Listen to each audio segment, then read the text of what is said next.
첫째 딸 춘섬에겐 금화바구니 2개를 상속하며 옳다구나. 둘째 딸 하섬에겐 기와집과 땅 500평을 상속한다. 좋아. 마지막으로 장남 만석이에겐 빈 문서를 상속한다. 예? 그깟 종이 쪼가리로 돈이나 받으러 다니면 되겠구나. 전기수야담을 찾아주셔서 감사합니다. 구독과 좋아요는 사랑입니다. 이야기 한 판 시작해 보겠습니다. 한양 남산골에는 최대감이라는 거상이 살고 있었습니다. 최대감은 맨손으로 시작해 한양 제1의 부자가 된 사람이었는데 그의 재산은 금괴가 항아리로 수십 개요. 땅 문서는 괴짝으로 몇 개가 될 만큼 어마어마했지요.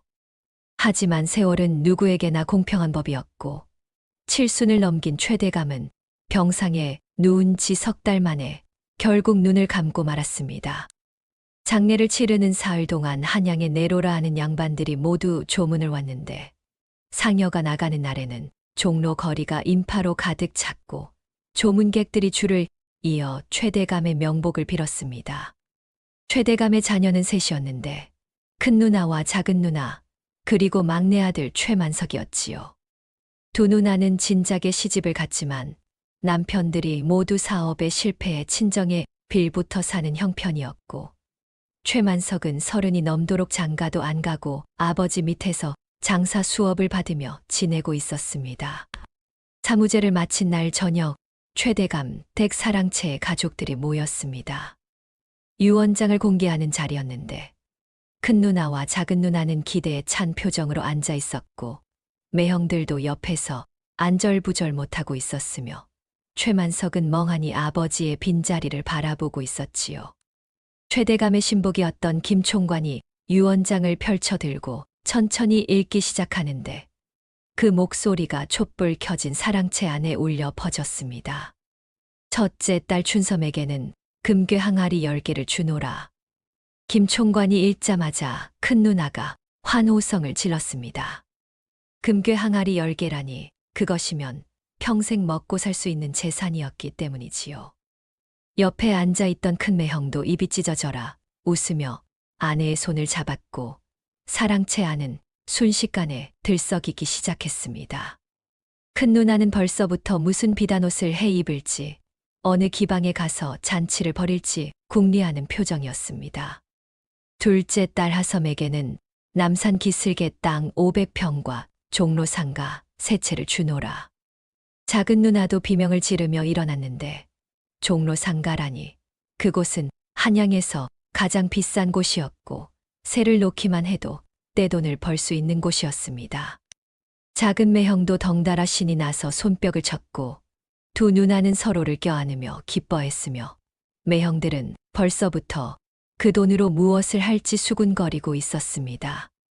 한 사람은 주막을 차리겠다 하고 다른 한 사람은 노름판에서 본전을 찾겠다며 허풍을 떨었지요. 하지만 최만석은 조용히 앉아 있었습니다. 아버지가 자신에게는 무엇을 남겨주셨을까 하는 궁금증보다 아버지가 안 계신다는 슬픔이 더 컸기 때문이었지요. 어릴 적부터 아버지는 최만석에게 장사의 이치를 가르쳐 주셨고 밤늦게까지 장부를 보며 사람 보는 법을 일러주셨으며 무엇보다 돈은 쓰면 없어지지만 사람은 쌓으면 재산이 된다는 말씀을 귀에 못이 박히도록 하셨습니다. 김 총관이 잠시 멈췄다가 다시 입을 열었는데 그 목소리가 살짝 떨리는 것이 느껴졌습니다. 최만석이 고개를 들었고 두 누나도 웃음을 멈추고 궁금한 표정으로 김 총관을 쳐다보았습니다. 분명 아들인데다 3대 독자인 만석에게는 더 큰 유산이 있을 거라고 생각했기 때문이었지요. 막내 아들 최만석에게는 이 낡은 장부책 한 권을 주노라. 김 총관이 말을 마치고는 품에서 누렇게 바랜 장부책 한 권을 꺼내 최만석 앞에 놓았습니다. 최만석은 멍하니 그 장부를 바라보았고 두 누나는 잠시 조용하다가 폭소를 터뜨렸는데 그 웃음소리가 사랑채를 가득 채웠습니다. 큰 누나는 배를 잡고 웃었고 작은 누나는 눈물을 닦으며 킥킥거렸으며 매형들도 어이없다는 표정으로 고개를 저으며 비웃었습니다. 최만석은 말없이 장부를 집어들고 펼쳐보았습니다. 장부 안에는 빼곡하게 이름과 숫자가 적혀 있었는데 대장장이 무쇠 500냥, 칠쟁이 외파리 300냥, 요리사 최상궁 200냥이라 적혀 있었습니다. 모두 최대감에게 돈을 빌린 채무자들의 명단이었는데 최만석은 그 이름들을 하나하나 살펴보다가 고개를 갸우뚱했습니다. 이 사람들 이름은 들어본 적이 없었고 금액도 제각각이었기 때문이지요. 큰매형이 비웃으며 빚쟁이들한테 돈을 받아오면 되는 거 아니냐고 말했고 최만석은 장부 뒷장을 넘겨보았습니다. 거기에는 작은 글씨로 메모가 적혀 있었는데 파산, 도주, 행방불명, 사망이라는 글자들이 눈에 들어왔습니다. 최만석의 얼굴이 굳어지는 것도 당연했습니다. 빚쟁이들이 모두 돈을 갚을 능력이 없거나 이미 사라진 사람들이었던 것입니다. 하하하, 아버님이 노망이 나셨나 보구나. 악성 채권 떨거지를 유산으로 주시다니. 작은 누나가 손뼉을 치며 웃었습니다. 큰 누나도 동생을 가엾다는 듯 바라보며 혀를 찾고 최만석은 장부를 꼭 쥐고 아무 말도 하지 못했는데 김 총관이 조심스럽게 다가와 작은 봉투 하나를 더 건넸습니다. 대감께서 도련님께 따로 전하라 하셨다는 것이었지요. 최만석은 봉투를 받아 뜯어보았는데 안에는 아버지의 친필 편지가 들어있었고 떨리는 손으로 펼치자 아버지의 글씨가 눈에 들어왔습니다. 먹물이 번진 자국도 있고 구겨진 흔적도 있는 것을 보니 아버지가 오래전부터 준비해 두신 편지가 분명했습니다. 만석아, 이 아비가 너에게 줄 수 있는 것은 이것뿐이구나. 하지만 명심하여라. 이 장부에 적힌 빚을 10원 한 장 남기지 않고 다 받아낸다면 너는 조선 제1의 거상이 될 것이다. 돈으로 사람을 부리는 것은 하수요. 사람에게 투자하여 마음을 얻는 것이 고수다. 이 뜻을 깨닫기를 바란다. 편지를 다 읽은 최만석은 한참 동안 말이 없었습니다. 두 누나는 여전히 킥킥거리며 웃고 있었고 매형들은 이미 자기들이 받은 유산을 어떻게 쓸지 의논하고 있었는데 최만석은 천천히 일어나 장부와 편지를 품에 넣더니 사랑채를 나서려 했습니다. 큰 누나가 어디 가느냐고 물었고 최만석은 뒤돌아보며 씩 웃었습니다. 빚 받으러 가야지. 노망난 영감탱이가 똥을 줬으니 그 똥이라도 팔아야 하지 않겠소. 최만석이 말하고는 사랑채를 나섰는데 곧장 자기 방으로 가서 보찜을 싸기 시작했습니다. 옷 몇 벌과 집신 한 켤레, 그리고 아버지가 준 장부를 챙겨 넣는데 그 손놀림이 거침없더랍니다. 김 총관이 방 앞에 서서 걱정스러운 표정으로 바라보았고 최만석은 보찜을 어깨에 메고 말했습니다. 총관, 내가 돌아올 때까지 집 잘 지켜주시오. 김 총관은 말렸습니다. 저 장부에 적힌 사람들은 모두 돈을 갚을 능력이 없는 자들이니 헛수고만 하실 것이라고. 차라리 집에서 다른 장사를 궁리하시는 게 낫지 않겠느냐고 애원했지만 최만석은 고개를 저으며 대답했습니다. 아버님이 괜히 이걸 주셨겠소.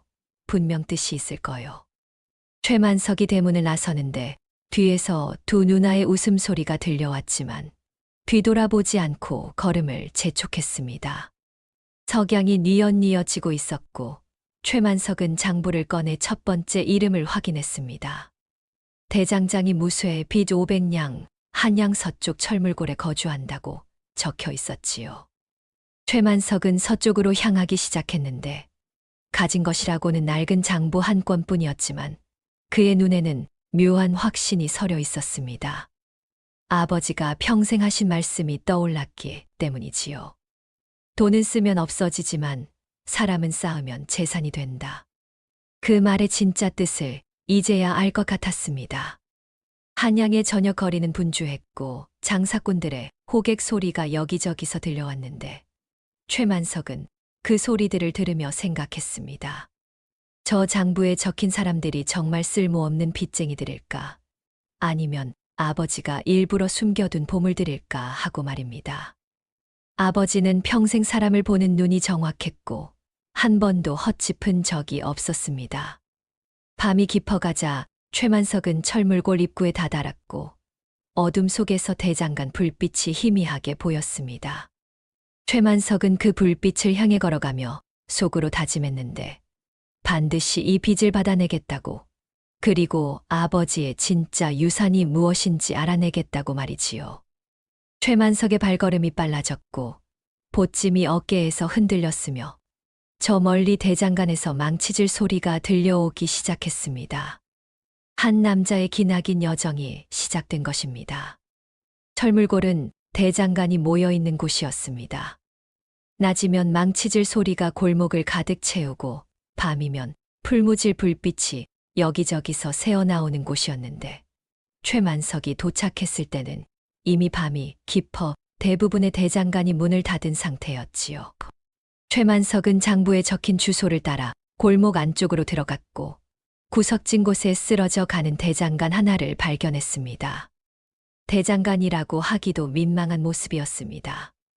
지붕에는 기와가 반쯤 빠져 있었고 벽은 금이 가 있었으며 마당에는 녹슨 연장들이 아무렇게나 굴러다니고 있었는데 풀무는 거미줄이 쳐져 있었고 모루는 먼지로 뒤덮여 있었습니다. 최만석은 문을 두드렸지만 안에서는 코 고는 소리만 들려왔고 술 냄새가 문틈으로 새어 나왔으며 최만석은 문을 밀고 들어갔습니다. 안은 더 처참했습니다. 바닥에는 술병이 여기저기 굴러다니고 있었고 한쪽 구석에는 누군가 웅크리고 누워 있었는데 최만석이 가까이 다가가자 술 냄새가 더욱 독하게 풍겨왔습니다. 머리는 헝클어져 있었고 수염은 덥수룩했으며 옷은 때가 잔뜩 묻어 색깔을 알 수 없을 지경이었지요. 최만석이 어깨를 흔들자 무쇠가 눈을 떴는데 충혈된 눈이었고 초점도 제대로 맞지 않았습니다. 누구냐? 술 가져왔으면 놔두고 가고 아니면 꺼져. 무쇠가 중얼거리며 손을 휘저었습니다. 최만석은 품에서 장부를 꺼내 펼쳐 보이며 자신을 소개했고 무쇠에게 빌린 돈 500냥을 받으러 왔다고 말했습니다. 500냥, 크크. 배째라. 있으면 진작 갚았지. 무쇠가 픽 웃으며 대답했습니다. 일어나 앉더니 최만석을 위아래로 훑어보고는 비웃는 표정을 지었는데 술 냄새를 풍기며 옆에 놓인 술병을 집어들었습니다. 하지만 술병은 이미 텅 비어 있었고 무쇠는 술병을 내던지며 짜증을 냈습니다. 돈이 없으면 일을 하시오. 영감이 대장장이라며? 최만석이 말했습니다. 무쇠의 얼굴이 일그러졌고 벌떡 일어나더니 구석에 놓인 낫을 집어들었는데 녹슬고 낡은 낫이었지만 무쇠의 손에 쥐어지자 흉기처럼 보였습니다. 일을 하라고 내가 누군 줄 알고 함부로 짓거리느냐. 꺼져. 안 그러면 이걸로 배를 가르겠다. 무쇠가 소리치며 낫을 휘둘렀습니다.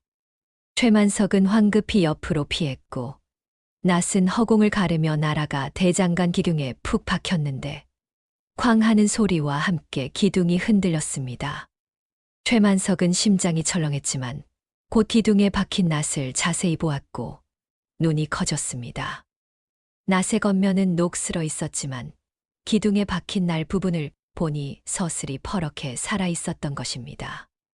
달빛을 받아 반짝이는 날은 마치 방금 벼른 것처럼 날카로웠고 기둥 깊숙이 박혀 있는 것을 보니 힘도 대단했으며 최만석은 낫을 빼내려 했지만 꿈쩍도 하지 않았습니다. 날 부분만이 아니라 낫의 곡선도 예사롭지 않았는데 농부들이 쓰기 편하도록 각도가 정교하게 계산되어 있었고 손잡이도 나무결을 따라 깎아 손에 딱 맞게 만들어져 있었습니다. 이 낫을 만든 게 누구요? 최만석이 물었습니다. 내가 만들었다. 10년도 더 된 물건이지. 무쇠가 비웃으며 대답하고는 다시 바닥에 주저앉았습니다. 최만석은 다시 낫을 살펴보았는데 10년이 넘었다는데도 날이 이렇게 살아있다는 것이 놀라웠습니다. 보통 낫은 몇 년만 지나도 무뎌지고 녹슬어 못 쓰게 되는데 이 낫은 마치 어제 만든 것처럼 날카로웠던 것이지요. 최만석은 장부를 다시 펼쳐보았습니다. 무쇠라는 이름 옆에 작은 글씨로 메모가 적혀 있었는데 전 궁중야장 술독에 빠져 궁에서 쫓겨남 왕실의궤 제작 참여라고 적혀 있었습니다. 최만석은 무쇠를 다시 보았고 이제야 이해가 되기 시작했습니다. 궁중야장이라면 조선 최고의 대장장이를 말하는 것이었고 그런 사람이 술 때문에 망해서 이 지경이 된 것이었지요. 최만석은 무쇠 앞에 무릎을 꿇고 앉았습니다. 무쇠는 멍하니 최만석을 바라보았고 최만석은 천천히 입을 열었습니다. 영감, 나는 돈을 받으러 온 게 아니오. 영감의 솜씨를 얻으러 왔소. 궁중 야장이었다는 걸 압니다. 지금은 이 꼴이 되었지만 영감의 손은 아직 살아있소. 저 낫이 증명하지 않소. 최만석이 기둥에 박힌 낫을 가리키며 말했습니다. 무쇠는 낫을 보았지만 아무 말도 하지 않았고 최만석은 품에서 엽전 몇 냥을 꺼내 무쇠 앞에 놓으며 일단 술이나 마시며 이야기하자고 했습니다. 최만석은 근처 주막에서 술 한 병과 안주를 사 가지고 돌아왔습니다. 무쇠는 여전히 그 자리에 앉아 있었고 엽전을 만지작거리고 있었는데 최만석은 술병을 따서 건넸고 무쇠는 단숨에 들이켰습니다. 얼굴에 만족스러운 표정이 스쳐 지나갔고 최만석은 안주를 내놓으며 제안을 꺼냈습니다. 영감, 돈 대신 몸으로 때우시오. 내 밑에서 호미를 만들면 빚을 깎아주겠소. 영감의 솜씨면 조선 최고의 호미를 만들 수 있을 것이요. 녹슬지 않고 오래가는 호미를 말이오. 농부들이 줄을 서서 살만한 호미를 만들면 시간이 지나면 저절로 빚이 갚아지지 않겠소. 최만석의 말에 무쇠가 비웃었습니다. 하지만 그 웃음에는 예전과 달리 조금의 흔들림이 있었고 최만석은 그것을 놓치지 않았습니다. 영감은 지금 이 대장간에서 썩어가고 있소. 술만 마시다 죽을 판이지. 하지만 영감의 솜씨는 아직 살아있소. 그 솜씨를 다시 한번 세상에 보여주지 않겠소. 궁에서 쫓겨났다고 인생이 끝난 게 아니오. 다시 시작할 수 있소. 최만석이 진지한 표정으로 말했습니다. 무쇠는 한참 동안 말이 없었고 술을 한 모금 더 마셨으며 기둥에 박힌 낫을 보았습니다. 자신이 10년 전에 만든 낫이었고 그때는 자신이 조선 최고의 야장이었으며 궁에서 왕실의 의기를 만들고 양반들이 자신의 물건을 얻으려고 줄을 섰던 시절이었지요. 하지만 술에 빠지면서 모든 것을 잃었습니다. 중요한 날술을 마셔 실수를 했고 그 일로 궁에서 쫓겨났으며 제자들도 떠났고 이제는 이렇게 폐가 같은 대장간에서 술이나 마시며 하루하루를 보내고 있었습니다. 무쇠는 자신의 손을 내려다보았는데 손은 떨리고 있었고 굳은 살은 거의 사라진 상태였으며 망치를 제대로 잡을 수 있을지도 의문이었습니다. 늙었소. 이제 망치질도 제대로 못하오. 무쇠가 중얼거렸습니다. 아직 안 늙었소. 영감의 눈은 아직 살아있소. 솜씨는 손이 아니라 눈에서 나오는 것 아니오. 최만석이 말했습니다. 무쇠가 최만석을 쳐다보았는데 술에 취한 눈이었지만 그 속에는 무언가 번뜩이는 것이 있었고 최만석은 그것을 보며 확신했습니다. 술값은 내가 대주겠소. 밥값도 대주겠소. 그러니 영감은 그저 망치나 들면 돼요. 최만석의 말에 무쇠는 한참을 고민하더니 술병을 비우고는 벌떡 일어났습니다. 비틀거리며 기둥으로 다가가 박힌 낫을 잡아당겼는데 한 번에 빠져나왔고 무쇠는 낫을 들고 달빛에 비춰보았습니다. 날은 여전히 살아있었고 10년이 지났지만 자신의 솜씨는 변하지 않았다는 증거였습니다. 갈 곳도 없으니 술값이나 벌어보지. 무쇠가 투덜거렸습니다. 하지만 그 말투에는 예전의 거부감이 사라져 있었고 최만석은 미소를 지으며 일어나 내일 아침 일찍 떠나자고 말했습니다. 최만석은 근처 주막에서 하룻밤을 묵었습니다. 다음 날 아침 일찍 대장간으로 갔는데 무쇠는 이미 밖에서 기다리고 있었습니다. 술은 깬 것 같았고 얼굴도 어제보다 나아 보였으며 등에는 낡은 보따리를 메고 있었는데 그 보따리 안에는 자신의 망치와 정이 들어 있었지요. 무쇠는 짧게 고개를 끄덕였고 두 사람은 한양을 향해 걷기 시작했습니다.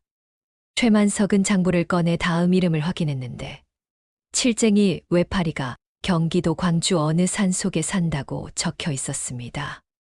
아직 갈 길이 멀었지만 최만석의 발걸음은 가벼웠습니다. 첫 번째 보물을 찾았으니까요. 최만석과 무쇠는 나란히 길을 걸었습니다. 한양을 떠나 경기도 광주로 향하는 길이었는데 무쇠는 오랜만에 걷는 것인지 숨을 헐떡거렸지만 불평하지 않았고 최만석은 장부를 들여다보며 다음 사람에 대해 생각하고 있었습니다. 칠쟁이 외파리, 빚 300냥, 전 궁중 칠장, 왼팔 잃고 은둔이라고 적혀 있었지요. 사흘을 걸어 광주 근처 산골에 도착했습니다.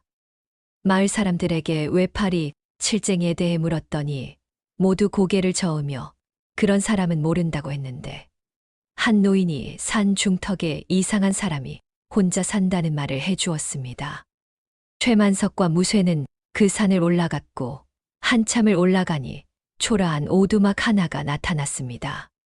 오두막 주변에는 나무 조각들이 널려 있었고 오칠 냄새가 희미하게 풍겨왔는데 최만석이 문을 두드리자 안에서 거친 목소리가 들려왔습니다. 누구냐, 돌아가라. 목소리의 주인은 문을 열지 않았습니다.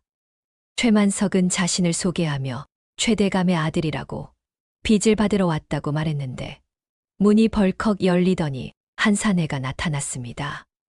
머리는 산발이었고 수염은 길게 늘어져 있었으며 왼쪽 팔소매가 텅 비어 있어 바람에 펄럭이고 있었습니다. 빚, 팔도 없는 놈한테 무슨 빚을 받으려고. 외파리가 비웃으며 말했습니다. 최만석은 외파리를 위아래로 살펴보았는데 비록 행색은 초라했지만 오른손 손가락이 유난히 길고 가늘었으며 옷에 묻은 오칠 흔적들이 눈에 들어왔습니다. 최만석이 오두막 안을 들여다보자 구석에 나전칠기 하나가 놓여 있었는데 달빛을 받아 은은하게 빛나고 있었습니다. 저것을 만든 게 영감이요? 최만석이 물었습니다. 외파리는 대답 대신 문을 닫으려 했지만 최만석이 재빨리 발을 들여놓아 문이 닫히지 않았습니다. 나는 돈을 받으러 온 게 아니오. 영감의 솜씨가 필요해서 왔소. 최만석의 말에 외파리가 웃었는데 그것은 자주 섞인 웃음이었습니다. 솜씨, 팔 하나로 무슨 솜씨를 부린단 말이오. 돌아가시오. 외파리가 말했지만 최만석은 물러서지 않았습니다. 오두막 안으로 들어가 나전칠기를 집어들고 자세히 살펴보았는데 자개가 정교하게 박혀 있었고 오칠은 거울처럼 매끄러웠으며 손으로 만진 느낌이 비단처럼 부드러웠습니다. 최만석은 감탄하며 외파리를 돌아보았습니다. 이런 물건을 팔 하나로 만들었다니 두 팔이 있었으면 얼마나 대단했겠소. 하지만 지금도 충분히 대단하오. 최만석의 말에 외파리의 표정이 흔들렸습니다. 세상 사람들은 외파리를 보며 불쌍하다 하거나 쓸모없다고 했지만 이렇게 칭찬하는 사람은 처음이었기 때문이지요. 외파리는 한참 최만석을 바라보다가 한숨을 내쉬며 자리에 앉았고 최만석도 옆에 앉아 이야기를 나누기 시작했습니다. 외파리는 원래 궁중 칠장이었다고 했습니다. 왕실에 가구며 기물에 오칠을 하고 자개를 박는 일을 했는데 사고로 왼팔을 잃고는 궁에서 쫓겨났으며 사람들의 멸시를 피해 이곳으로 숨어들어 혼자 살고 있다고 했습니다. 최만석은 외파리에게도 무쇠와 같은 제안을 했는데 돈 대신 몸으로 일하며 빚을 갚자고 자신의 상단에서 칠기를 만들면 된다고 말했습니다. 팔 하나로 무슨 칠기를 만든단 말이오. 외파리가 고개를 저었지만 최만석은 웃으며 대답했습니다. 두 팔로 만든 칠기보다 한 팔로 만든 칠기가 더 값지지 않겠소. 그만큼 정성이 더 들어간 것이니까 말이오. 최만석의 말에 외파리가 처음으로 제대로 웃었습니다. 결국 외파리도 최만석을 따라 나서기로 했고 오두막에 있던 칠 도구들을 보따리에 담아 함께 산을 내려왔습니다. 이제 3시 되었습니다. 다음 목적지는 한양시전 근처였습니다. 장부에는 요리사 최상궁이 그곳에서 국밥집을 하고 있다고 적혀 있었는데 빚은 200냥이었고 전 수라간 상궁이라고 메모되어 있었습니다. 한양에 도착한 셋은 시전거리를 걸으며 국밥집을 찾았는데 한참을 돌아다니다 구석진 곳에 초라한 국밥집 하나를 발견했습니다.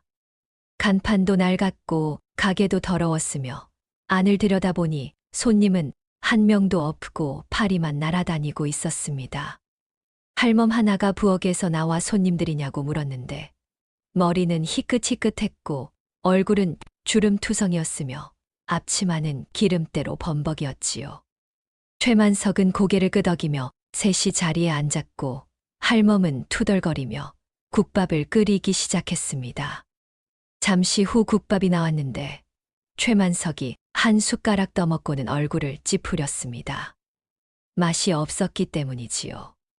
국물은 싱거웠고 고기는 질겼으며 밥은 서리고 있었는데 무쇠와 외파리도 얼굴을 찌푸리며 숟가락을 놓았습니다. 할멈이 나와서 맛이 없냐고 욕을 하기 시작했고 최만석은 웃으며 할멈에게 최상궁이 맞느냐고 물었습니다. 그래, 내가 최상궁이다. 무슨 일이냐? 할멈이 퉁명스럽게 대답했습니다. 최만석은 장부를 꺼내 보이며 자신을 소개했고 빚을 받으러 왔다고 말했는데 할멈은 코웃음을 치며 돈이 어디 있느냐고 이 꼴을 보면 알지 않느냐고 했습니다. 최만석은 주변을 둘러보며 물었습니다. 상궁이 수라간에 계셨다며. 그런데 어찌 이렇게 맛없는 국밥을 끓이시오? 최만석의 말에 할멈의 얼굴이 붉어졌습니다. 화가 났기 때문이 아니라 부끄러웠기 때문이었는데 할멈은 한숨을 쉬며 자리에 앉았습니다. 궁에서 누명을 쓰고 쫓겨난 뒤로 아무것도 하기 싫었고 그저 하루하루 대충 살아가고 있을 뿐이라고 손님이 없어도 상관없고 맛이 없어도 상관없다고 말했습니다. 하지만 상궁의 진짜 솜씨는 아직 남아있지 않소. 최만석이 말했습니다. 할멈은 고개를 저었지만 최만석은 부엌으로 들어가 장맛을 보았는데 항아리 하나에서 구수한 냄새가 풍겨왔습니다. 뚜껑을 열어보니 된장이 들어있었고 그 색깔과 냄새가 예사롭지 않았습니다. 최만석은 손가락으로 조금 찍어 맛을 보았는데 입안 가득 깊은 맛이 퍼졌고 이것이야말로 진짜 장맛이라는 것을 알 수 있었지요. 최만석은 할멈에게 이 장을 누가 담갔느냐고 물었고 할멈은 자신이 담갔다고 습관적으로 담근 것뿐이라고 대답했습니다. 최만석은 웃으며 할멈에게도 같은 제안을 했는데 자신의 상단에서 장을 담그고 음식을 만들면 된다고 그 솜씨로 사람들을 먹이면 빚은 저절로 갚아질 것이라고 말했습니다. 늙은이가 뭘 하겠소. 할멈이 중얼거렸지만 최만석은 고개를 저었습니다. 아직 안 늙었소. 상궁의 손맛은 아직 살아있소. 이 장이 증명하지 않소. 최만석의 말에 할멈이 항아리를 들여다보았습니다. 자신도 모르게 정성껏 담근 장이었고 궁에서 배운 비법대로 만든 것이었으며 그 맛만큼은 여전히 살아있었습니다. 할멈은 한참을 고민하다가 고개를 끄덕였고 최만석은 기뻐하며 일어났습니다. 이제 4시 되었습니다. 최만석은 무쇠 외파리 최상궁을 데리고 최대감 댁으로 향했는데 넷 모두 행색이 초라했고 거짓대처럼 보였지만 최만석의 얼굴에는 자신감이 넘쳤습니다. 대문을 열고 들어서자 큰 누나와 작은 누나가 마당에 나와 있었는데 넷을 보더니 폭소를 터뜨렸습니다. 아이고 거짓대를 몰고 왔구나. 저게 무슨 유산이냐. 큰 누나가 배를 잡고 웃었습니다. 작은 누나도 눈물을 닦으며 비웃었고 매형들도 고개를 절레절레 흔들었는데 최만석은 웃으며 대답했습니다. 이분들이 바로 아버님이 남기신 진짜 유산이요. 조만간 알게 될 것이요. 최만석이 말하고는 넷을 데리고 행랑채로 향했습니다. 김 총관이 달려와 방을 준비해 주었고 최만석은 넷에게 푹 쉬라고 말한 뒤 혼자 사랑채로 갔습니다.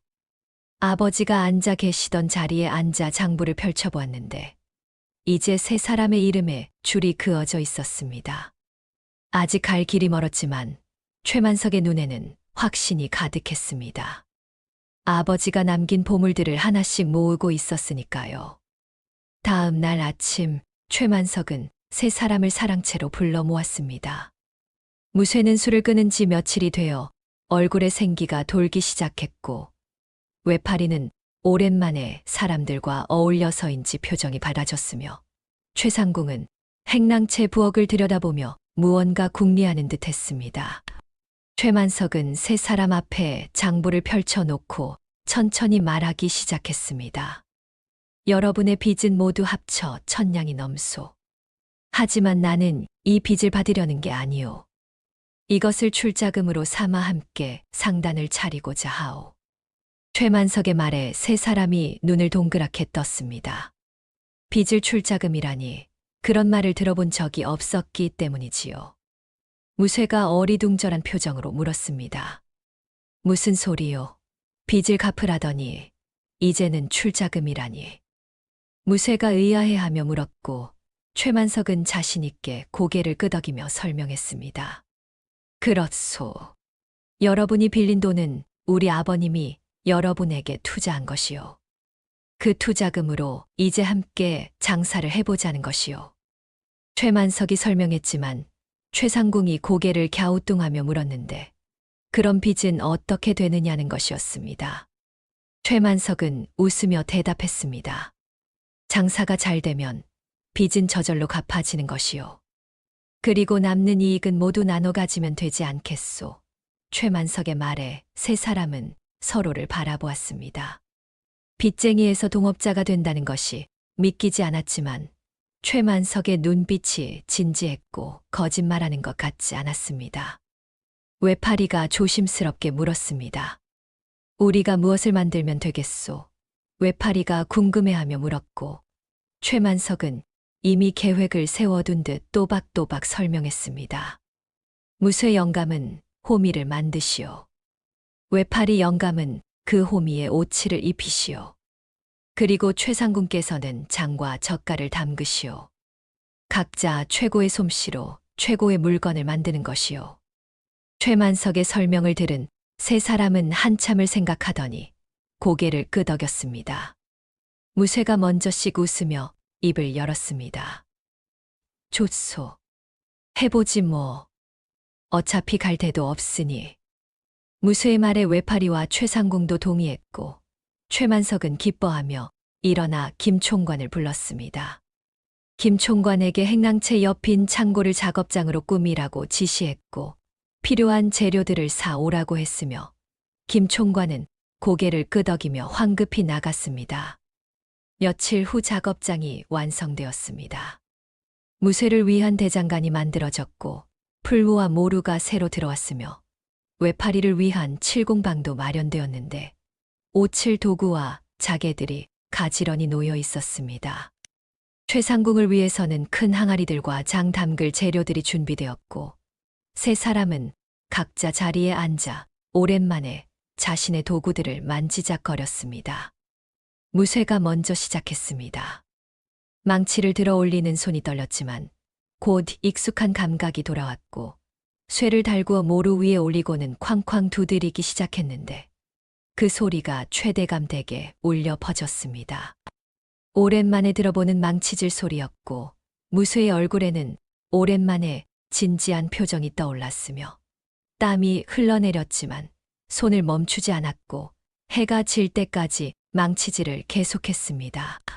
사흘이 지나자 첫 번째 호미가 완성되었습니다. 날은 서슬퍼렇게 날카로웠고 손잡이는 손에 딱 맞게 깎아져 있었으며 무게도 적당해서 오래 들고 있어도 팔이 아프지 않았습니다. 무쇠는 호미를 들고 최만석에게 가져갔고 최만석은 호미를 살펴보며 감탄했습니다. 역시 명인의 솜씨는 다르구려. 최만석이 진심으로 칭찬하자 무쇠의 얼굴에 미소가 번졌습니다. 오랜만에 자신의 솜씨를 인정받는 것 같았고 가슴이 뿌듯했지요. 최만석은 호미를 외파리에게 넘기며 이제 오칠을 할 차례라고 말했습니다. 외파리는 호미를 받아 들고 칠공방으로 갔습니다. 한 손으로 호미를 고정시키고 다른 손으로 오칠을 하기 시작했는데 붓질이 정교했고 칠이 고르게 발라졌으며 외파리는 집중한 나머지 숨소리조차 죽이고 있었습니다. 며칠 동안 칠을 겹겹이 쌓아 올렸고 마지막에는 금가루를 뿌려 무늬를 그려 넣었는데 마치 황금 호미처럼 빛나기 시작했습니다. 일주일 후 완성된 호미가 최만석 앞에 놓였습니다. 햇빛을 받아 반짝이는 호미는 그저 농기구가 아니라 예술품처럼 보였고 날은 날카롭고 오칠은 매끄러웠으며 금빛 무늬가 고급스러움을 더해 주었습니다. 최만석은 호미를 들고 마당으로 나가 땅을 한 번 찍어보았는데 쑥 하고 땅속으로 들어갔고 힘을 주지 않아도 부드럽게 움직였습니다. 이거야말로 명품이요. 양반집 마님들이 좋아할 물건이요. 최만석이 흥분하며 외쳤습니다. 무쇠와 외파리는 서로를 바라보며 웃었는데 오랜만에 자신들의 솜씨가 빛을 발하는 것 같아 기뻤습니다. 최만석은 김 총관에게 이 호미를 종로 시전에 내놓으라고 지시했고 값은 비싸게 받으라고 했으며 김 총관은 호미를 들고 시전으로 향했습니다. 한편 최상궁은 부엌에서 장을 담그고 있었습니다. 궁에서 배운 비법대로 메주를 쓰고 소금물을 맞추었는데 손맛이 중요하다며 모든 과정을 손수했고 항아리마다 정성을 들여 장을 담갔습니다. 그리고 전어를 손질해 젓갈을 담그기 시작했는데 이건 역시 궁중 비법이 들어간 것이었습니다. 전어를 소금에 절이고 가진 양념을 넣어 삭혔는데 그 냄새가 집 안 가득 퍼져 사람들의 침을 꿀꺽 삼키게 만들었습니다. 보름 후 젓갈이 완성되었습니다. 최상궁이 젓갈 항아리를 열자 구수하면서도 짭조름한 냄새가 퍼졌고 밥에 올려 한 숟가락 떠먹어 보니 입안 가득 감칠맛이 돌았습니다. 최만석은 감탄하며 이건 역시 시전에 내놓으라고 했고 김 총관은 젓갈 항아리를 들고 다시 시전으로 향했습니다. 시전에 물건이 나온 첫날은 반응이 시큰둥했습니다. 호미 값이 너무 비쌌고 젓갈도 다른 것보다 2배는 비쌌기 때문이었지요. 하지만 한양반 마님이 호미를 사가더니 소문이 나기 시작했습니다. 녹슬지 않는다는 것, 오래 써도 날이 무뎌지지 않는다는 것, 무엇보다 금빛으로 빛나 정원에 두기만 해도 멋지다는 것이었습니다. 사흘 후 양반집 마님들이 줄을 서기 시작했습니다. 만석 상단에 황금 호미를 사려는 사람들이었는데 김 총관이 가게를 지키느라 정신이 없을 지경이었고 호미는 만들은 족족 팔려 나갔습니다. 전어 젓갈도 마찬가지였는데 한 번 맛본 사람들이 또 사러 왔고 밥도둑이라는 별명이 붙으며 없어서 못 파는 지경이 되었습니다. 한 달 후 최만석은 3사람을 불러 모았습니다. 상위에는 은자 보따리가 놓여 있었는데 이번 달 장사로 번 돈이었습니다. 최만석은 보따리를 풀어 돈을 3사람 앞에 나눠주며 말했습니다. 수고하셨소. 이것이 여러분의 몫이오. 최만석이 말하자 3사람은 돈을 받아 들고 멍하니 바라보았습니다. 빚쟁이에서 돈을 받는 사람이 되었다는 것이 믿기지 않았고 오랜만에 자신들의 솜씨로 번 돈이라 더욱 뿌듯했습니다. 무쇠가 떨리는 목소리로 말했습니다. 나으리, 고맙소. 무쇠가 감격하며 말했고 최만석은 고개를 저으며 웃었습니다. 무슨 고맙다는 말이오. 이건 여러분이 번 돈이오. 당연히 받아야 할 몫이오. 최만석의 말에 최상궁의 눈시울이 붉어졌고 외파리는 고개를 숙인 채 아무 말도 하지 못했습니다. 세 사람은 평생 무시당하고 천대받으며 살았는데 이렇게 자신들의 가치를 인정받는 것이 처음이었던 것이지요. 며칠 후 세 사람의 모습이 달라졌습니다.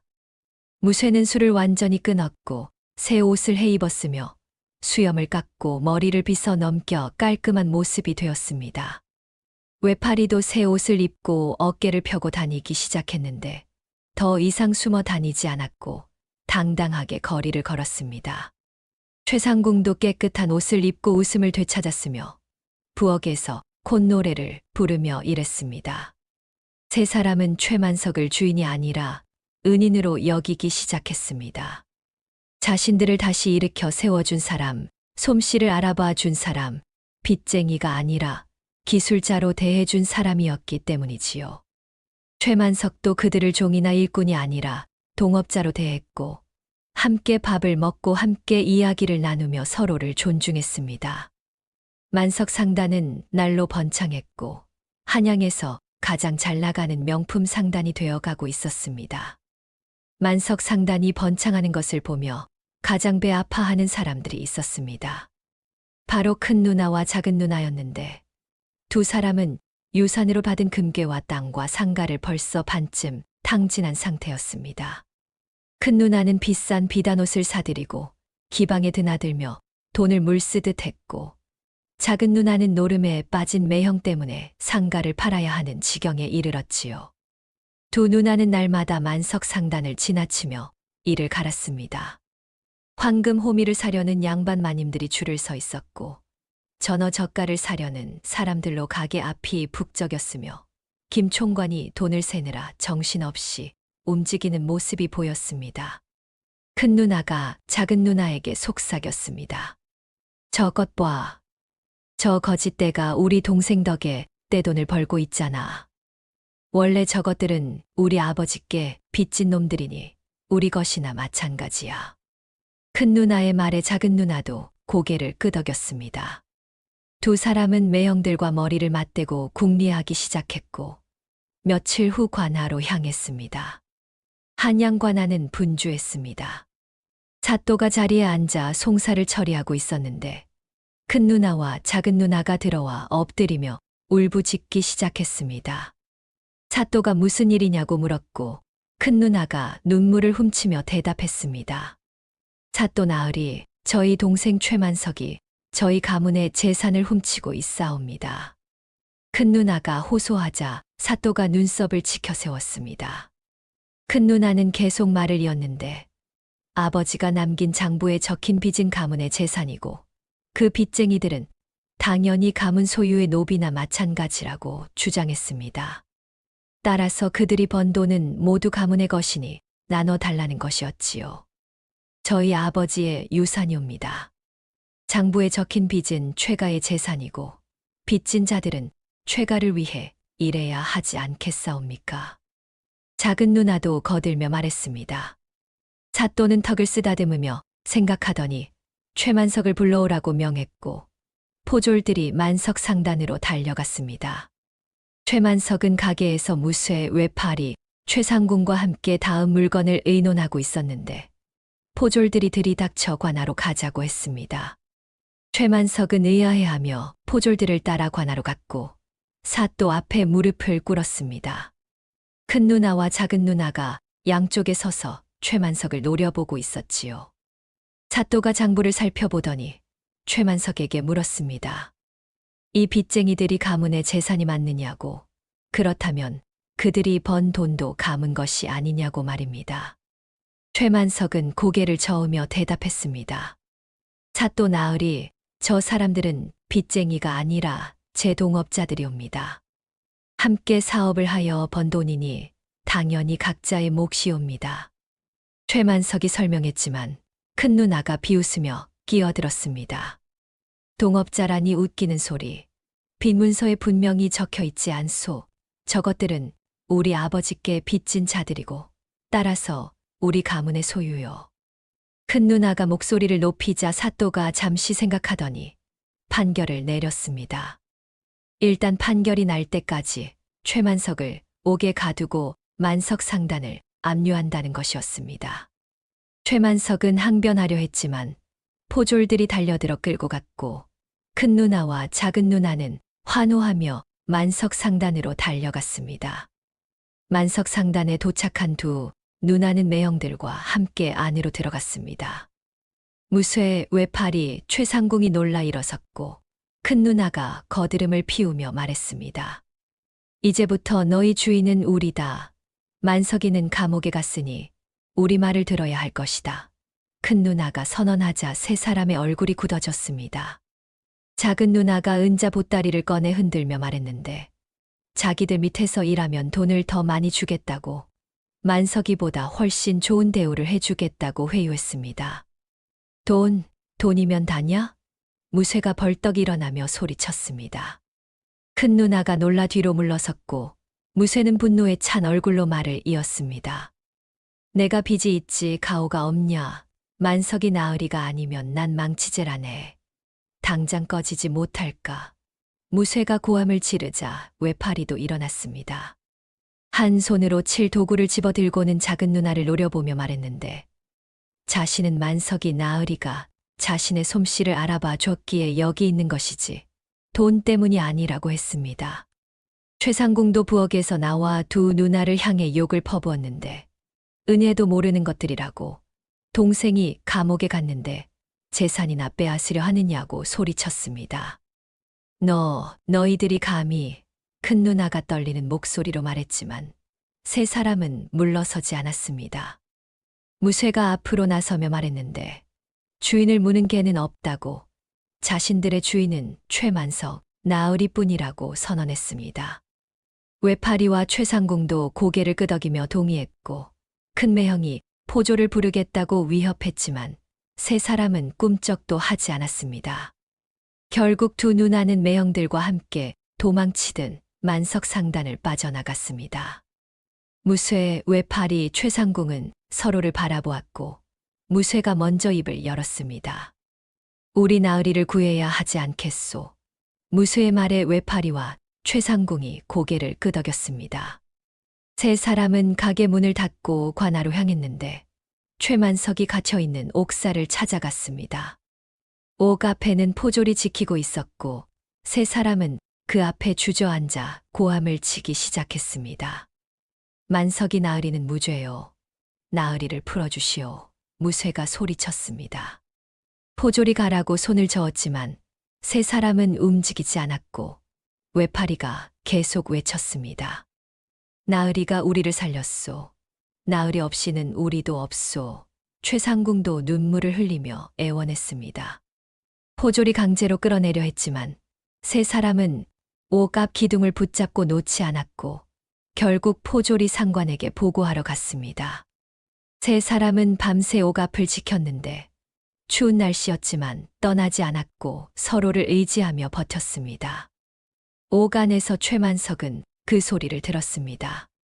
세 사람이 자신을 위해 옥 앞에서 농성하고 있다는 것을 알았고 가슴이 뜨거워졌습니다.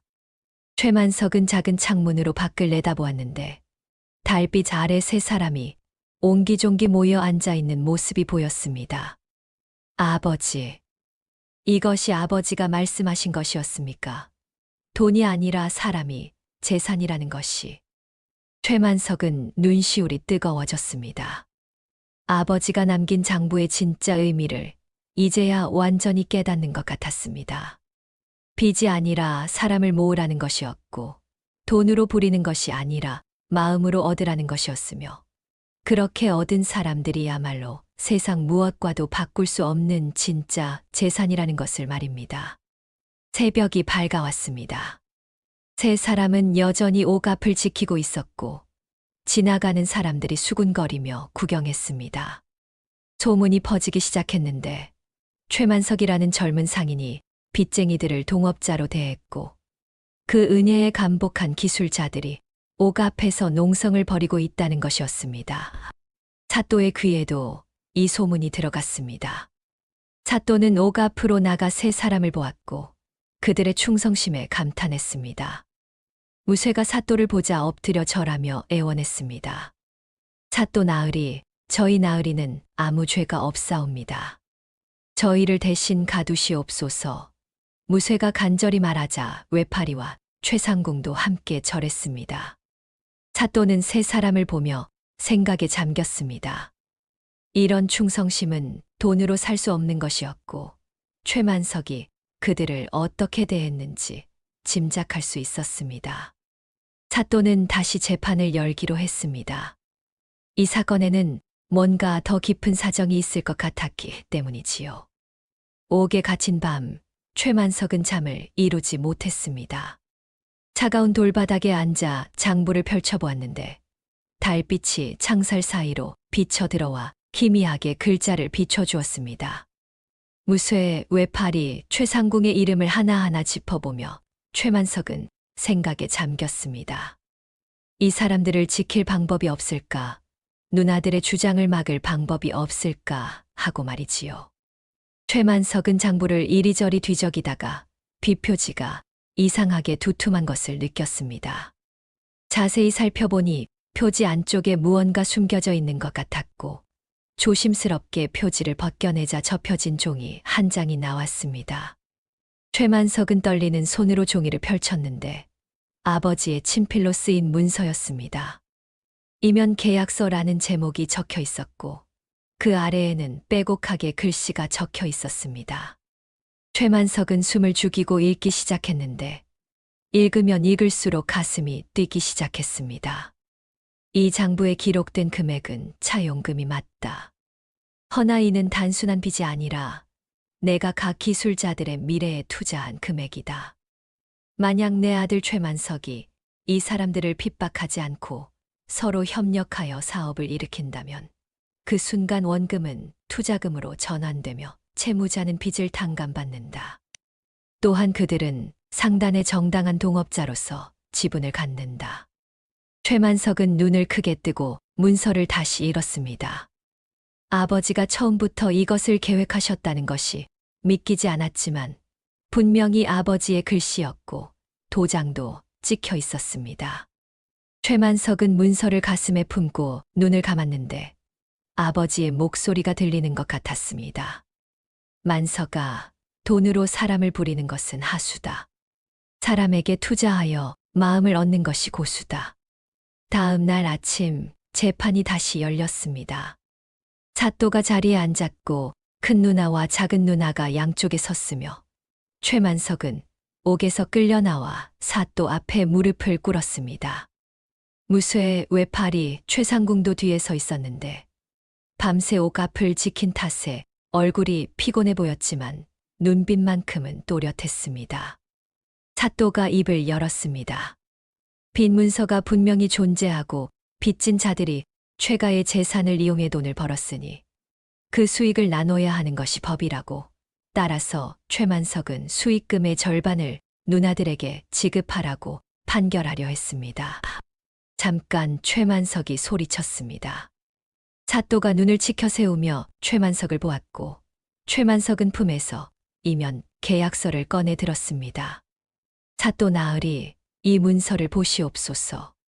이것은 우리 아버님이 남기신 진짜 유언이옵니다. 최만석이 문서를 올리자 사또가 받아들고 읽기 시작했습니다. 큰 누나와 작은 누나는 무슨 문서냐고 수군거렸고 사또의 표정이 점점 변하기 시작했습니다. 사또는 문서를 다 읽고 나서 최만석을 보았고 최만석은 자신 있게 말하기 시작했습니다. 우리 아버님은 이 장부를 단순한 빈 문서로 남기지 않으셨습니다. 이것은 시험이었고 투자였습니다.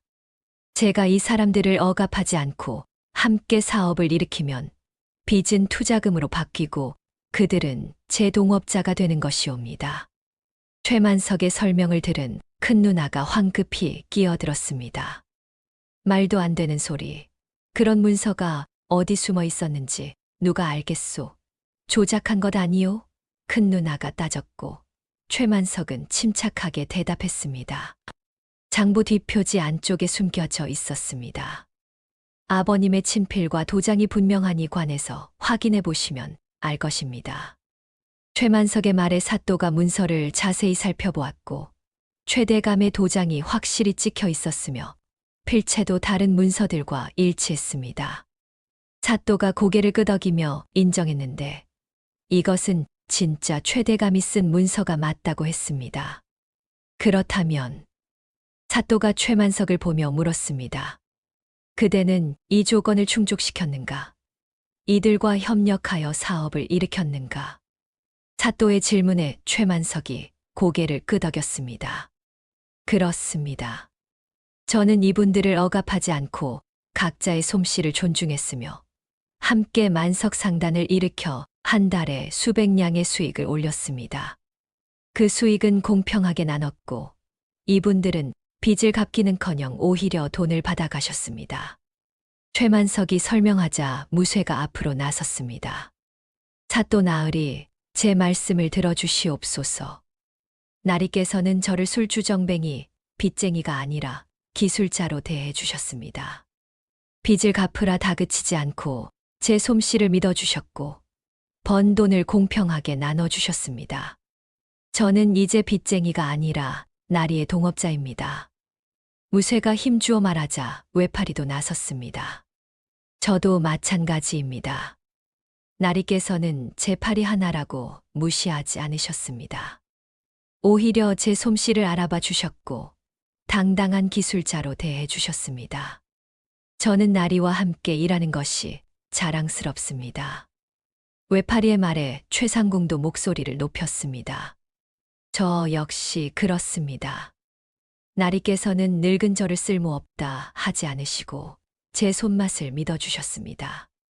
빚 때문이 아니라 은혜 때문에 일하고 있습니다.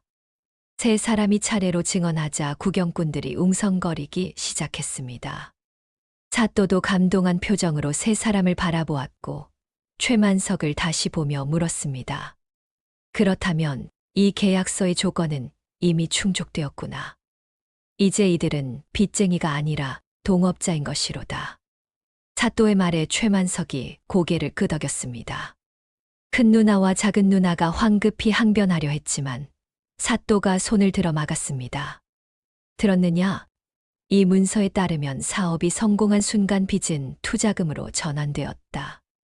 즉, 이들은 더 이상 채무자가 아니며 최만석의 정당한 동업자들이다. 빚이 없는데 무슨 소유권을 주장하느냐? 사또가 판결을 내렸고 큰 누나가 비명을 지르며 항변했습니다. 안 됩니다. 그럼 우리는 아무것도 받을 수 없지 않습니까? 큰 누나가 울부짖었지만 사또는 냉정하게 대답했습니다. 그대들은 이미 금괴와 땅과 상가를 받았지 않느냐? 탐욕을 부려 동생의 재산까지 빼앗으려 하다니 부끄러운 줄 알아야 할 것이다. 사또의 말에 구경꾼들이 고개를 끄덕이며 수군거렸습니다. 큰 누나와 작은 누나는 얼굴이 새하얗게 질린 채 주저앉았고 매형들도 황급히 도망치듯 관할을 빠져나갔습니다. 최만석, 무죄, 사또가 판결을 내렸습니다. 최만석은 일어나 깊이 절했고 무쇠, 외파리, 최상궁이 달려와 최만석을 껴안았습니다. 세 사람의 눈에는 눈물이 글썽였는데 자신들이 단순한 빚쟁이가 아니라 최대감이 아들을 위해 남겨둔 파트너였다는 것을 알고 감격했기 때문이지요. 나리. 무쇠가 떨리는 목소리로 불렀고 최만석은 세 사람의 어깨를 감싸며 웃었습니다. 이제 우리는 진짜 동업자요. 함께 조선 제1의 상단을 만들어 봅시다. 최만석의 말에 세 사람이 고개를 끄덕였습니다. 넷은 관할을 나서며 환한 햇살을 받았는데 앞으로 펼쳐질 미래가 희망차게 느껴졌습니다. 관하에서 풀려난 넷은 만석 상단으로 향했습니다. 승소의 기쁨도 잠시 최만석은 가게 앞에 서서 한숨을 내쉬었는데 며칠 사이 상단이 엉망이 되어 있었기 때문이지요. 문은 삐걱거리며 반쯤 열려 있었고 간판은 기울어져 있었으며 안을 들여다보니 더 참혹한 광경이 펼쳐졌습니다. 큰 누나와 작은 누나가 운영하는 동안 상단은 완전히 망가져 있었습니다. 진열대에는 싸구려, 호미들이 놓여 있었는데 무쇠가 만든 것과는 비교도 안 되는 조잡한 물건들이었고 칠도 엉성하게 발라져 있었으며 벌써 녹이 슬기 시작한 것도 있었습니다. 구석에는 상한 젓갈 항아리들이 방치되어 있었는데 악취가 진동했고 파리들이 윙윙거리며 날아다니고 있었습니다. 최만석은 김 총관을 불러 무슨 일이 있었느냐고 물었고 김 총관은 한숨을 쉬며 설명하기 시작했습니다. 누나들이 상단을 차지한 후 값싼 물건들을 들여와 만석 상단 이름으로 팔았다는 것이었습니다. 처음에는 손님들이 속아서 샀지만 곧 짝퉁인 것이 들통났고 분노한 양반 마님들이 몰려와 항의했으며 소문이 퍼지면서 아무도 찾지 않게 되었다고 했습니다. 신용이 바닥났습니다. 만석 상단이라는 이름만 들어도 사람들이 고개를 젓습니다. 김 총관이 걱정스러운 얼굴로 말했습니다. 최만석은 가게 안을 둘러보았는데 거미줄이 쳐져 있었고 먼지가 쌓여 있었으며 손님은커녕 지나가는 사람도 없는 지경이었습니다. 무쇠 외파리 최상궁도 참담한 표정으로 가게를 바라보았고 외파리가 조심스럽게 물었습니다. 나으리, 이제 어찌하면 좋겠습니까? 외파리가 걱정스럽게 물었고 최만석은 잠시 생각하더니 고개를 들었습니다. 그의 눈에는 오히려 불꽃이 타오르고 있었고 입가에는 미소가 번졌으며 세 사람을 돌아보며 말했습니다. 우리에겐 기술이 있소. 다시 보여주면 되지 않겠소. 최만석이 자신있게 말하자 세 사람의 표정이 밝아졌습니다. 그렇습니다. 자신들에게는 조선 최고의 기술이 있었고 한 번 보여줬던 실력을 다시 보여주면 되는 것이었지요. 최만석은 소매를 걷어붙이며 지시를 내리기 시작했습니다. 일단 이 싸구려 물건들을 다 치우시오.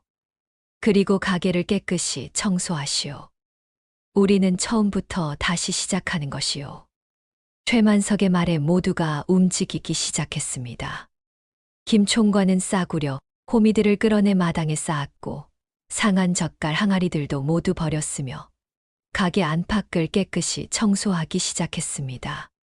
최만석도 걸레를 들고 함께 닦았는데 구석구석 먼지와 거미줄을 제거했고 해가 질 무렵이 되자 가게가 다시 깨끗해졌습니다.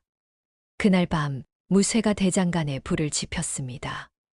마당에 쌓인 싸구려 호미들을 가마에 모두 집어넣었는데 싸구려지만 쇠는 쇠였고 녹여서 다시 쓸 수 있었습니다. 풀물을 밟아 불을 뜨겁게 달구자 호미들이 녹기 시작했고 무쇠는 그 쇳물을 틀에 부어 새로운 쇠붙이를 만들었습니다. 그리고 밤새 망치질을 시작했는데 쾅쾅쾅 하는 소리가 고요한 밤거리에 울려 퍼졌습니다. 한양 사람들이 그 소리를 들었습니다. 오랜만에 들어보는 만석 상단의 망치 소리였고 사람들은 무슨 일인가 싶어 귀를 기울였으며 누군가 말했습니다. 만석이 나으리가 돌아왔나 보군. 소문이 퍼지기 시작했습니다. 최만석이 무죄로 풀려났다는 것, 만석 상단이 다시 문을 열 준비를 하고 있다는 것이었지요. 밤새 계속되는 망치질 소리는 마치 북소리처럼 한양에 울려 퍼졌고 사람들은 내일 만석 상단에 가보기로 마음먹었습니다. 한편 외파리는 간판을 새로 만들고 있었습니다. 누나들이 달아놓은 싸구려 간판을 내리고 좋은 나무판을 구해와 정성껏 글씨를 새겼는데 만석 상단이라는 네 글자가 힘차게 새겨졌습니다. 그리고 전복 껍데기를 구해와 자개를 박기 시작했는데 한 손으로 하는 작업이라 더디긴 했지만 솜씨는 여전히 정교했습니다. 자개가 박힌 간판은 달빛을 받아 은은하게 반짝였고 어둠 속에서도 자개가 달빛에 반사되어 멀리서도 볼 수 있을 만큼 뚜렷했습니다. 최상궁은 부엌에서 새로운 젓갈을 담그고 있었습니다. 누나들이 망쳐놓은 신용을 회복하려면 더 맛있는 것을 만들어야 한다고 생각했고 이번에는 궁중 비법 중에서도 가장 비밀스러운 레시피를 사용하기로 했습니다. 전어에다 특별한 약재를 넣어 삭혔는데 그 냄새가 집 밖까지 퍼져나갔고 지나가는 사람들이 코를 킁킁거리며 냄새를 맡았습니다. 이게 무슨 냄새지? 침이 절로 넘어가는구먼. 지나가던 양반이 중얼거리며 만석 상단을 쳐다보았습니다. 간판이 새로 달렸고 달빛을 받아 자개가 반짝이는 것이 예사롭지 않았으며 안에서는 무언가 맛있는 것을 만드는 냄새가 풍겨나오고 있었습니다. 양반은 내일 다시 와봐야겠다고 생각하며 지나갔습니다. 사흘 밤낮을 쉬지 않고 일한 끝에 모든 준비가 끝났습니다. 무쇠는 예전보다 더 단단하고 날카로운 호미를 완성했는데 이번에는 날에 특별한 무늬를 새겨 넣어 더욱 고급스럽게 만들었습니다. 외파리가 거기에 오칠을 입혔는데 이번에는 붉은색과 검은색을 섞어 용무늬를 그려 넣었고 금가루까지 뿌려 황제가 쓸 만한 호미처럼 만들었습니다. 최상궁의 젓갈도 완성되었습니다. 항아리를 열자 구수하면서도 신비로운 향이 퍼졌는데 이것은 보통 젓갈이 아니라 약선 젓갈이라고 할 만한 것이었습니다. 맛도 좋지만 몸에도 좋은 젓갈이었지요. 개장날이 밝았습니다. 최만석은 새벽부터 일어나 가게 문을 열었고 새 간판을 올려다보며 미소를 지었습니다. 자개가 박힌 간판이 아침 햇살을 받아 반짝이고 있었고 무쇠의 외파리, 최상궁도 깨끗한 옷을 차려입고 나와 섰습니다. 넷은 서로를 바라보며 고개를 끄덕였는데 이제 진짜 시작이라는 것을 알고 있었습니다. 얼마 지나지 않아 첫 손님이 왔습니다. 며칠 전 망치질 소리를 들었던 양반이었는데 호기심에 들러본 것이었습니다. 양반은 진열대에 놓인 용무늬 호미를 보고 눈이 휘둥그레졌고 손으로 집어들어 보니 무게며 날카로움이 예전 것보다 훨씬 나았으며 무늬도 정교해서 감탄을 금치 못했습니다. 이것이 진짜 만석상단의 물건이로구나. 양반이 감탄하며 말했습니다. 그리고 젓갈도 맛보았는데 한 숟가락 입에 넣자 눈을 감고 고개를 끄덕였으며 당장 호미와 젓갈을 모두 사겠다고 했습니다.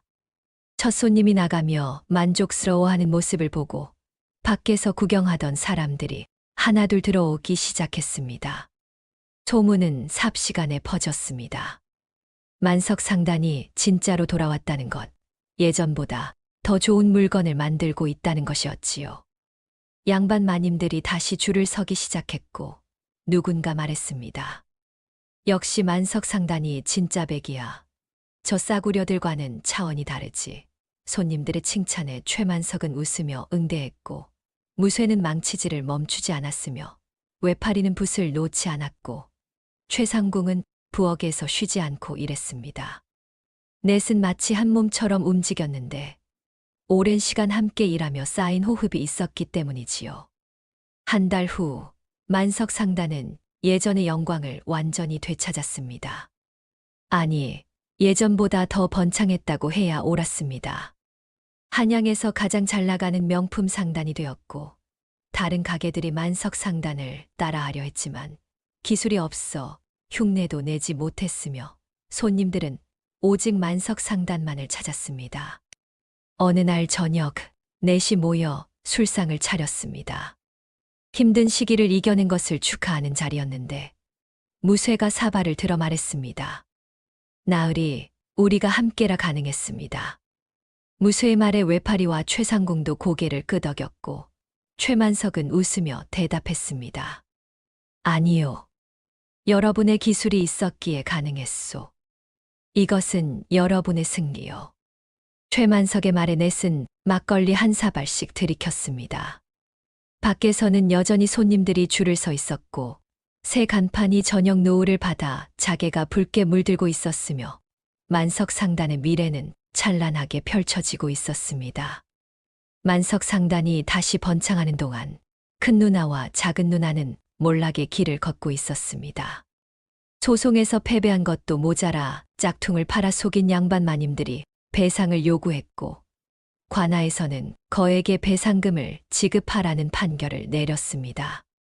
두 누나는 남은 금괴와 땅과 상가를 팔아 배상금을 갚아야 했는데 그나마도 부족해서 빚을 지게 되었습니다.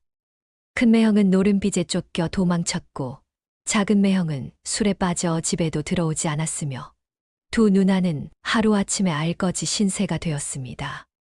살던 집도 빼앗기고 먹을 것도 없어진 두 사람은 거리를 헤매다가 결국 만석 상단 앞에 서게 되었습니다. 가게 안에서는 손님들이 북적이고 있었고 최만석이 웃으며 손님들을 맞이하고 있었으며 무쇠, 외파리, 최상궁이 분주하게 움직이고 있었습니다. 두 누나는 한참을 망설이다가 가게 문을 열고 들어갔습니다. 최만석이 누나들을 보고 놀란 표정을 지었는데 누나들의 행색이 말이 아니었기 때문이지요. 옷은 헤어져 있었고 얼굴은 수척했으며 신발도 제대로 신지 못해 발이 드러나 있었습니다. 큰 누나가 고개를 숙이며 떨리는 목소리로 말했습니다. 만석아, 우리 좀 도와줘. 큰 누나가 애원하듯 말했고 작은 누나도 눈물을 흘리며 빌었습니다. 무쇠, 외파리, 최상궁이 차갑게 두 누나를 쳐다보았는데 자신들을 빚쟁이라고 무시하고 소유물 취급했던 기억이 아직도 생생했기 때문이지요. 최만석은 잠시 누나들을 바라보다가 한숨을 쉬며 말했습니다. 누나들 가족이니 내쫓지는 않겠소. 하지만 공짜는 없소. 최만석이 말하자 큰 누나가 고개를 들었습니다. 최만석은 계속 말을 이었는데 밥은 주겠지만 대신 일을 해야 한다는 것이었습니다. 바닥 청소, 설거지, 빨래 같은 허드렛 일을 하면 밥을 먹을 수 있다고 했지요. 그렇게 할게. 작은 누나가 고개를 숙이며 대답했습니다. 두 누나는 한때 금괴와 땅을 받고 동생을 무시했던 사람들이었지만 이제는 동생 앞에 무릎을 꿇고 일자리를 구걸하는 신세가 되었습니다. 최만석은 김 총관에게 누나들에게 일을 시키라고 했고 김 총관은 두 누나를 부엌으로 데려갔습니다. 그날부터 두 누나는 만석 상단에서 일하기 시작했습니다. 아침 일찍 일어나 가게 바닥을 닦았고 설거지를 하고 빨래를 했으며 손님들이 쏟은 음식을 치우고 쓰레기를 버렸습니다.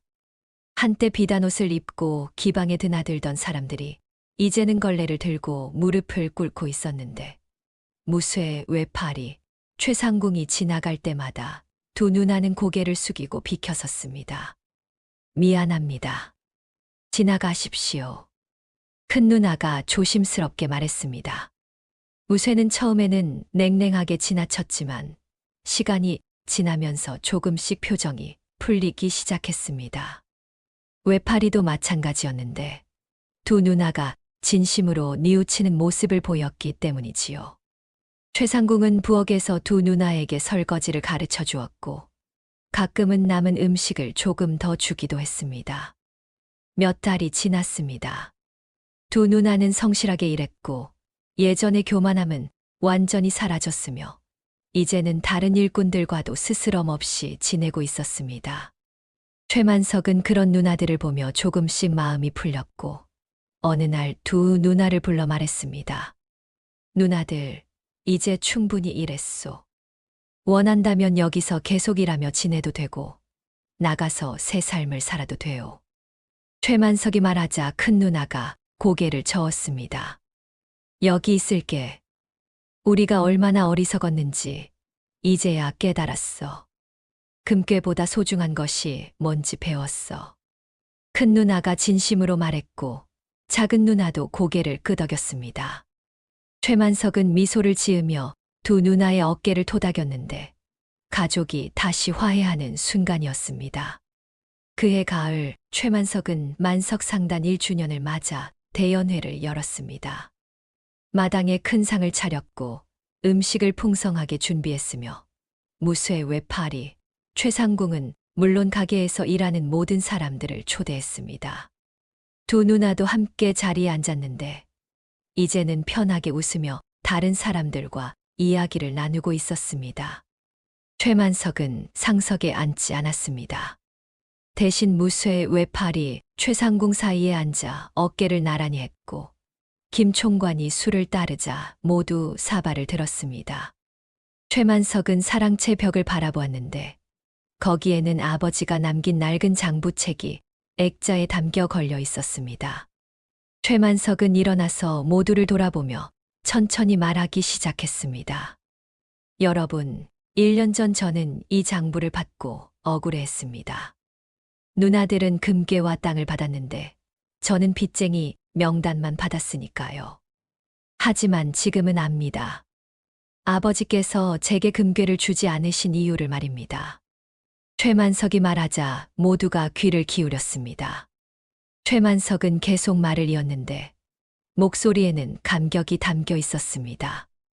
아버지는 제게 땡전 한 푼 안 주셨지만 돈으로도 살 수 없는 사람을 주셨습니다.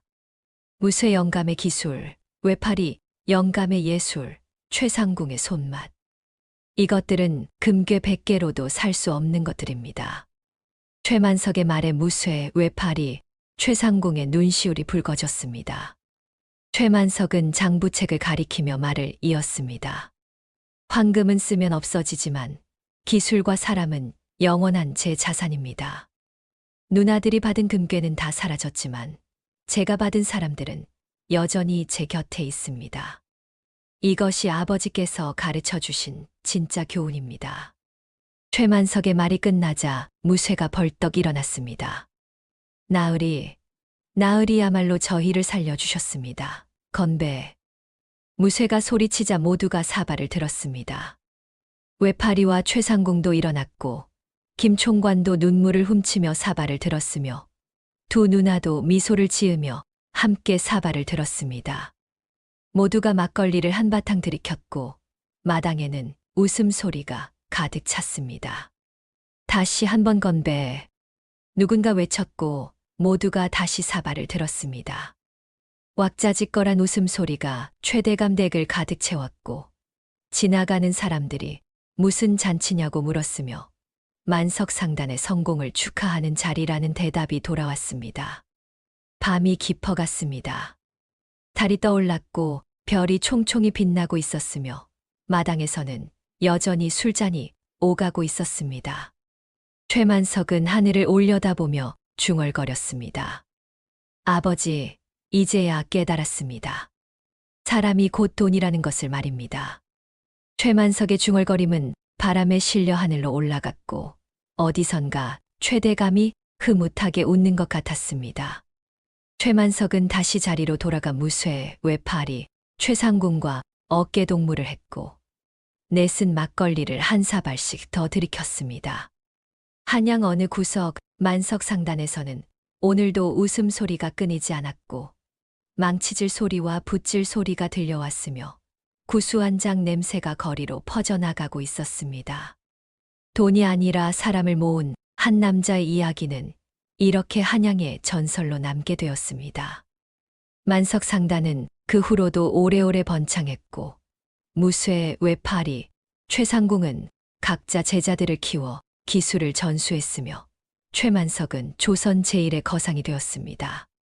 하지만 최만석은 끝까지 상석에 앉지 않았고 항상 기술자들과 함께 밥을 먹고 술을 마셨으며 사람을 돈보다 귀하게 여겼습니다. 그것이 아버지가 남긴 진짜 유산이었으니까요.